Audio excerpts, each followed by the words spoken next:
Morning guys, kakauwi lang galing trabaho. Puyat na naman. Actually, may gift ako sa asawa ko. Kasi magbe-birthday na siya ngayong November. So, ito yung pinakauna kong gift sa kanya, shoes. Nakita na niya to. Pangalawa, ito. Ayan. Ayan, ibibigay ko sa kanya to. Kung anong reaction niya. Ang bigat nito eh.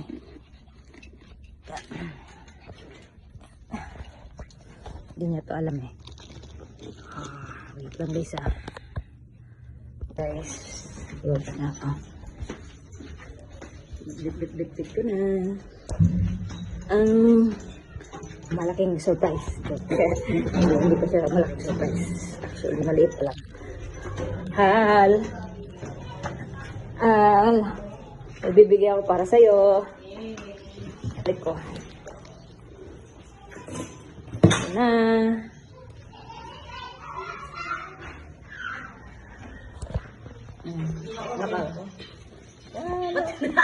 Kaya hindi siya mabaliktad.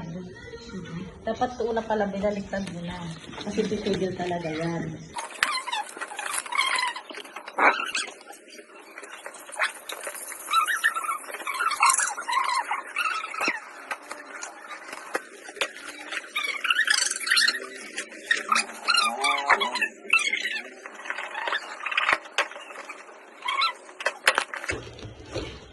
Wow! Ay, kaya ko to. Kaya ko to, guys.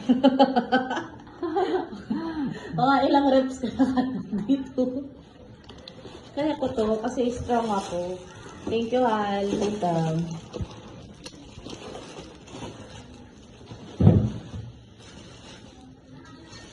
Hintayin yung pagdating ng December. Balingkinitan na. Ano pa tong isa? Ba't ang dami?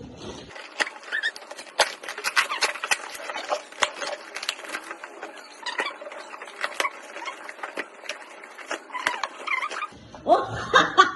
Ang lala nito! Ang lala nito!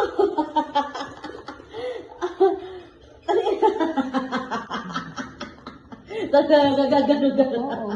Ang lala! Intense yan! Thank you, Hal. Ang ganda na ng ko. Ng pang-exercise set ko. Puro ano prito? Gasa? Puro Talaga ba halong free mo? Dito yan? Ayun yung yung gloves. Puro kulay pink. And guys, dumbbell. Kasi di ba nag-uumpisa na siya ng treadmill. So, ayan, para magiging So, daw magte-treadmill ngayon, magbubuhat ako, ganon. Diba? Ang ganda, ang cute ng niya. Oo, ang ganda. Okay, yun na guys. Thank you. Share ko lang. Bye-bye. Picture ko to mamaya.